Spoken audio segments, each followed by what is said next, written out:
my sister went up to their store one time. Mrs. Terrell must have been hard of hearing because she said she wanted 6 pork chops. And Mrs. Terrell says, 6 percolator tops? Boy, you'd have to drink a lot of coffee to have 6 pots. That was a little family joke. In those days, we had a lot of little stores around. We had Krog's store across the park. Remember Krog's? Oh, yes. Then we had Holman's store.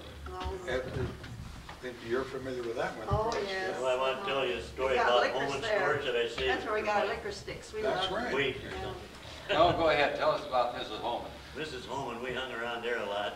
You were close to there. Well, Mr. Holman liked to chew cut plug or some kind of chewing tobacco. He was German, and I can't do the dialect, but he was always offering this chocolate. Have a piece of chocolate, boys, you know. And boy, you know, we never fell for that one. But so we'd buy a candy bar, and he says, I can't eat the candy bar. You young fellers can eat it and go out and fart it off.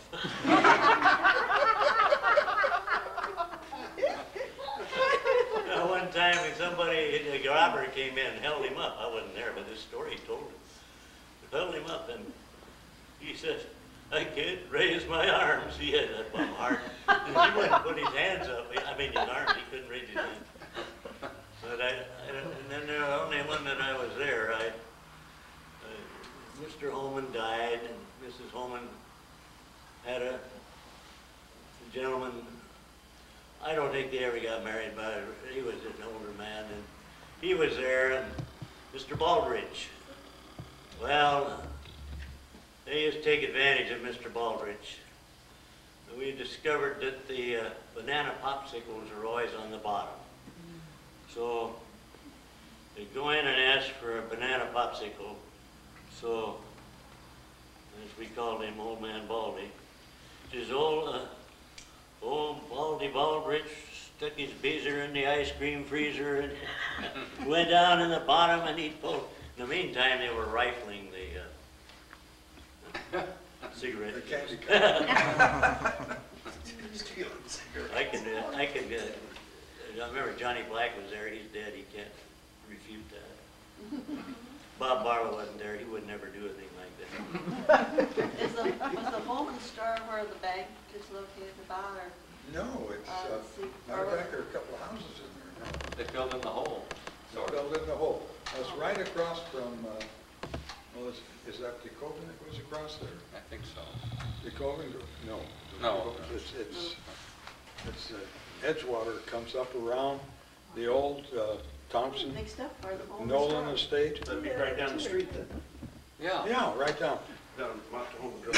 Yeah, and then, Block before the curve. Yeah, before it and gets where the full old, I want to say the old Thompson place, but it was Nolan Oh, yeah. there. Oh, yeah. Just That was before you got to That was that. Holman, but I was thinking Krog. I guess that's what it Krog's. is. Krog was Park right across Lodge. from Park Lodge. Yeah, that's right. That was, That's where I learned how to put ice cream cones in my pocket.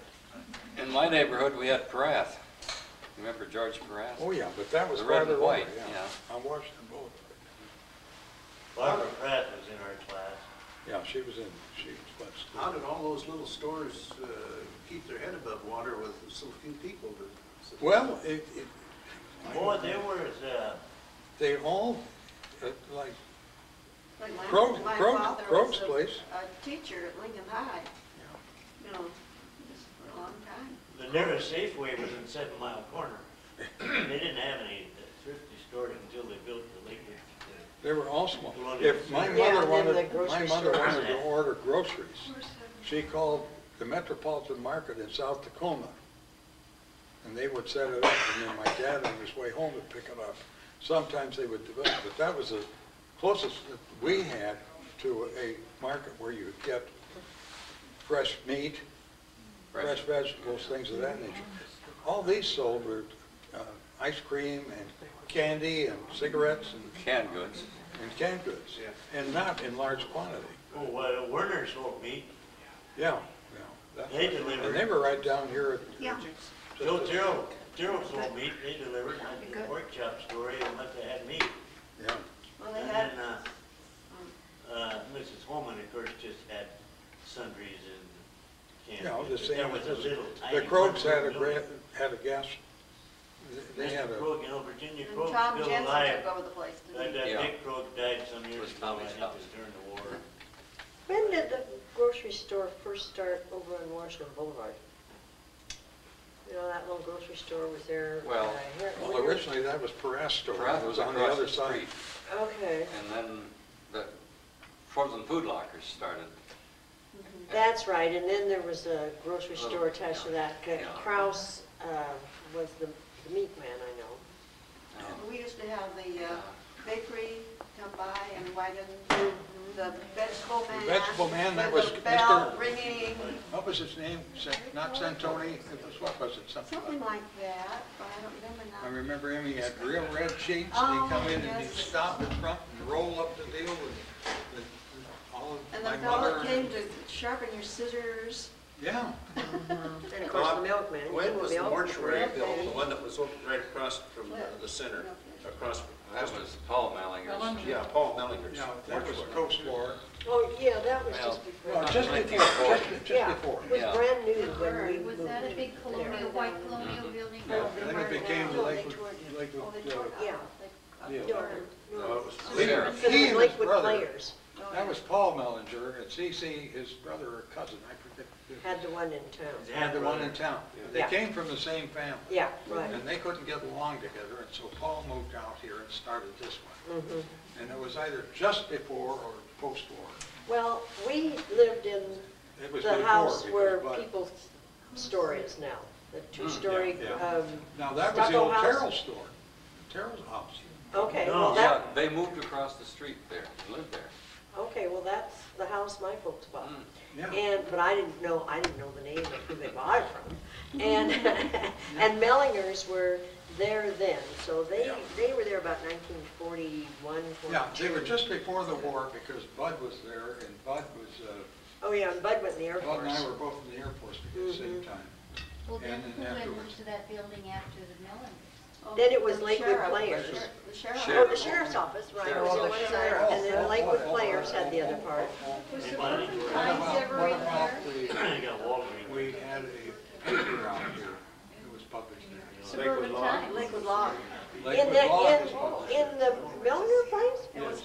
I don't remember that. Wasn't Maybe Suburban they did, I Times? think they came out of the basement. Oh, you know, that was Man, probably is it when still- What? Man, the one that published. He Lakewood lived Law. there when he was up here. But he North published Clapper's here, house. yeah. Yeah. Was Charlie any of your relation? No, no. No, and thank God for that, right? That's all right, he could be crazy. I want to know if anybody remembers in the 40s, there was a little building, well, like where the other part of Lakewood Center is there, right across the street from where People's Store was. A little building, and a lady had a hat shop in there. I can't remember her name, and her husband had been a past mayor of Tacoma. And they were either divorced or she was widowed, I don't know which. And she had a hat shop and made all the hats that Mary McCormick bought, and all the ladies in Lakewood went there to have their hats made in the 40s. In the days when they wore hats. Right. But I cannot remember her name. She was tall. That was She Mary wore her Kane, hair pulled back in a was that Mary French roll. Mary All Kane. things have changed. Could have been, because he was mayor for Yeah, a he long was time. mayor. Harry P. Yeah, Harry. Kane was mayor for Yeah. a long time. But I just wondered, I don't think it was Mary Kane because, I'm Andy sure Kane. it was. because I know was they were mayor. divorced, Oh, we yeah. went to Florida. Yeah. Harry P. Kane was mayor. Right, I know, his daughter is, His wife's name was not Mary. Was not No. mayor. no, His they're, daughter goes to our church now. well, she lives, Candy. she's a neighbor of ours, Candy, yeah, imagine they named her Candy Cane, but her name is Candy Tingsted now. Hey, I wanted to ask Bob about the utilities. Where'd you get your water, drinking water? As a matter of fact, from the springs that were, what was the name of that? Rex Schmaltz? Yeah, Rex Schmaltz's deal, but they had a name for it. And at any rate, the house is still there. I mean, a house is there. is at the top of Brook Lane, and there still are, a series of springs there, and they had a sort of a, I don't want to say cistern, they had a tank there, and all of our water was there, and we got our water through wooden pipes that were made by Buckland Pipe Company in South Tacoma. And our water came down there, and it was reasonable. But the water that we got from there was no different than what we got from the spring that was right in front of us. No. They had no purifying process, no nothing. They just gathered it and then it went down. That So if wooden we're- pipes thing always amazed me. You wouldn't think wood would hold up well enough to... It did a wonderful job. It The swelled outside with was the position. creosoted, Oh, and it was wrapped with wire, so. oh, they knew how. And it, How big a diameter would that pipe have been? 4 to 6 inches, Oh, that's good. and then you tapped into the side of it. I see. Drill a hole. Yeah, drill a hole. Farther down the hill you live, the less water you got, No, no. You always have water down Yeah, there. you always have How water. far are you going back? It wasn't that primitive.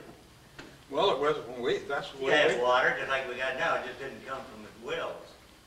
Well, it came from that system, small So system. all of us, a whole bunch of us? No. No, just. He asked me about our Oh, system. yours, See, yeah. them, That's what they our were system hooked onto is. that spring. Oh, well, yeah, well, you were down in the... It was a local deal that took care of probably 8 or 10 houses at the Oh, max. well, I wondered what you were talking about.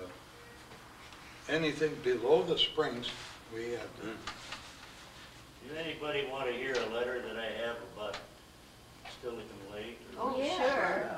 Very Yes. much want to. Since you were so kind to invite me, I thought I should contribute, and I ended up opening my mouth too much, but... No, No, no. not Well, at all. this is, we haven't started. this is a letter written to the News Tribune letterbox, and it never got published unless you think it had. I never could find it. It says, and it's from Rita Leonard Schaefer, who used to live on Lake Stillicum. February 29, 1996. Dear Sirs, a while back there was a photograph in your newspaper showing ducks on Stillicum Lake and an article about the pollution of the water caused by their droppings. There is an explanation as to how these ducks happened to infest the lake. It goes back in time to the year 1931. My father, Ed Leonard, had the Ford Agency in South Tacoma. Which is now Mallet. His father before him, Peter E. Leonard, was pioneer in the area. South Tacoma at that time consisted of nothing but a dirt road. Peter E. Leonard saw the possibilities, that's her grandfather. Peter E. Leonard saw the possibilities and opened a bar which he felt would attract men working in the railroad yards after work. It did just that, and following that venture, the Irishman opened a Stanley steamer outlet for cars. Peter E. Leonard's health began to fail, so his son took over the bar and the car dealership. Edward P. Leonard, that's her dad, turned the bar into a gas station where his son, my brother, Pete Leonard, worked. Ed changed the bar into a restaurant. As to the Stanley Steamer Agency, my dad turned that into an outlet for Model T Fords, and later he sold Model A's and Deere tractors. So what does all that have to do with ducks? Well, when my dad, Edward P. Leonard, wanted to get away from the pressures of work, he would go duck hunting. He bought duck calls, which he used on the Nisqually Flats to attract wild ducks. When the wild ducks left the area, he would let the called ducks loose on the lake. Behind our house, he had built a wire-enclosed pen to feed the tame ducks. He would feed them grain every morning and evening, and they would come in the pen to eat it. No lights in here. When the hunting season was on again, he would close the gate to the pen, collect the ducks, and take them out to Nisqually Flats to attract the wild ducks. My dad died at the age of 44 in 1931. We let the tame ducks go into Stillicum Lake, where they have bred and been there ever since. People have been under the impression that these were wild ducks, and should be wrong to catch them and kill them. In the meantime, they have been polluting the lake. So what is the answer? First of all, is necessary to get rid of the ducks.